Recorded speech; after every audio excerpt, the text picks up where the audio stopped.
Më çoni në qafë të botës të shoh Çamërinë. Ky ishte titulli i filmit e premiera të cilit u mbajtë të mërkurën në Shkup në kuadrë të muajit të Çamërisë, e cila organizohet nga Shoqata Kulturore Vizioni M në bashkëpunim me Fondacionin Çamëria Hasan Tahsini. Filmi është realizuar në skenar të Luan Ramës dhe në regji të Pandeli Çeços, ndërsa Arket Veliu është producent. Filmi flet për një të moshuar e cila në femirinë e saj u ka mbijetuar masakrave dhe genocidit grek mbi popullsinë çame dhe e cila ka mall për vendindjen e saj dhe i njëjti është bazuar në ngjarje të vërtetë.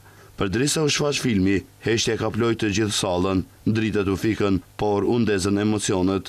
Çdo skenë solli kujtime, reflektime dhe ndjenja të veçanta, duke e bërë publikun të jetoj për disa çaste brenda historisë së rrëfyer në ekran.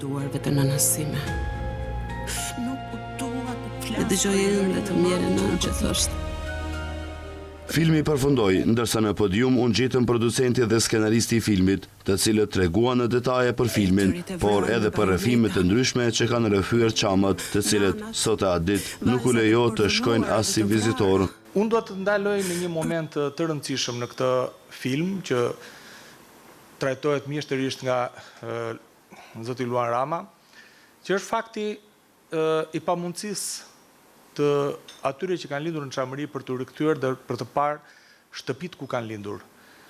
Është një tragjedi dhe mund të them është një vrasje për herë të dytë të këtyre personave. Ata kanë lindur atje, kanë lënë atje jo vetëm shtëpitë fizikisht, por kanë lënë atje edhe kujtimet, varet të parëve. Ndërkaq, diplomati Luan Rama, duke folur në aspektin politik, tha se përveç se një pjesë të madhe të fajit që ka shteti i Greqisë, pa shfaqtor ai tha se ka edhe shteti i Shqipërisë.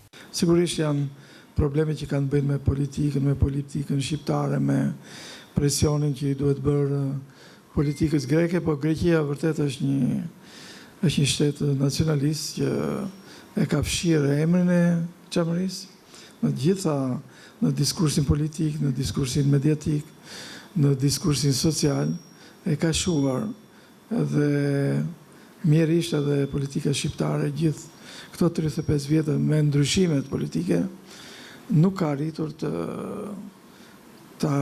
vërë çështjen e Çamërisë në tavolinë e bisedimeve. Më pas, në sallë u hap edhe një debat, ku publiku parashtonte pyetje të ndryshme në lidhje me Çamërinë, ndërsa panelistët u përgjigjeshin.